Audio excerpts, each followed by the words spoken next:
Alright, so today's press session went pretty well. Started off with just a warm-up, worked up to 160 kilo pause rep.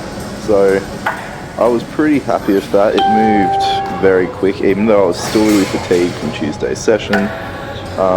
After that, decided I'd go up to 180. Didn't quite lock it out, it was just short of lockout.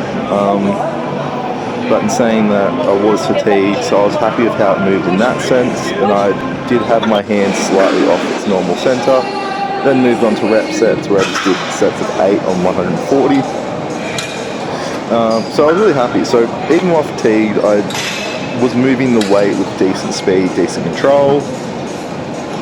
So as you can see, keeping tight, working on that explosiveness off the chest, which is normally my weakness, and the lockout is something I worked on a little bit later with some shoulder press. So while my partner was doing pin press for that, I decided that I'd do shoulder press because it was sort of at the right height for me for shoulder press, and I worked on that explosive lockout strength. So as you can see here, I reset after every rep instead of just having that momentum. So so using that explosiveness and trying to get that lockout strength, and trying to get the same hand placement every time and make sure that everything's working well.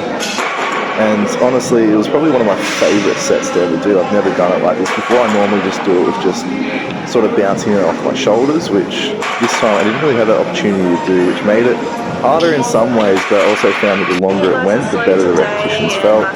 Then finish off with some close grip incline press. Just worked up to a nice easy 120 for sets of 4. Just because I was a little bit over fatigued and my chest and shoulders were just